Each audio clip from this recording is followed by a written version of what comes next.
I don't think you should force anything.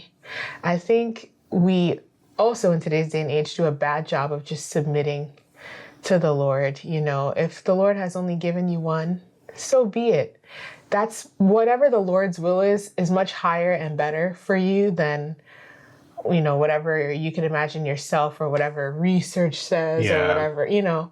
So if he wills for you to have one, then one it is, you know. But yeah, if you have, and let's just talk biological siblings for now because adoption is like a whole nother topic. Yeah. If you do have biological siblings or if you're blessed to have multiple children, I think it does come with advantages. It's getting harder and harder these days though, right? I mean, there are families who are still having a lot of kids, but these days we like to be in control. Mm-hmm. Yeah. We do. We want to control everything. We want our kids to have a sibling, but exactly one sibling, you know, or an opposite sex sibling. Yeah. Or whatever, you know. And it's like, I think it would be so good for us to just learn to trust God more with that part of our lives. But in any case, I am one of six siblings. So I have 5 brothers and sisters. Yeah. And I grew up in a large-ish family. It was large for, you know, for where I came from, let's say. What about you? Well, I have one sibling between both of my parents.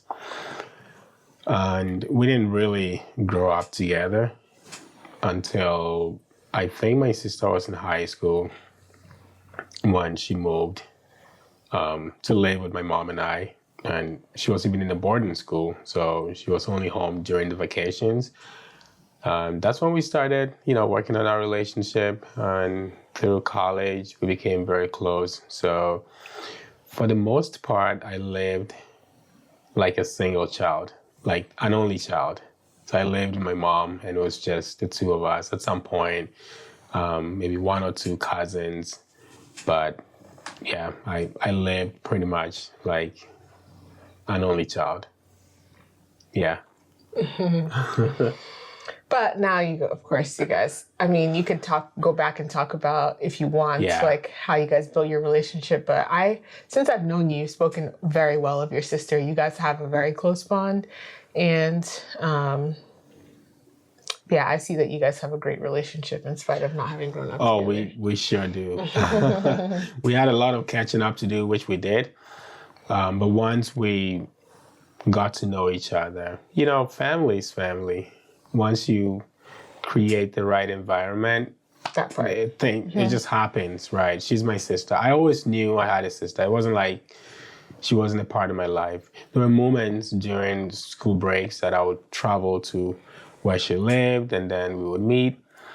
But we just didn't have a strong relationship until we started working on our relationship. And once we did that, and it helped that we were both adults. So there wasn't a lot of, you know, like, it was easy, I would say. We bonded. We are siblings. And I think there was always a longing on my part. And I came to learn that she also had exactly the same thing. She always longed to be with me and just, you know, grow up with me. She didn't have that. I didn't have that. So we shared that. And I guess the pain of it all helped. There was some sort of eagerness and a genuine desire to take a deep breath and say, oh, finally, we're together. And then we started working on our relationship. My sister is great.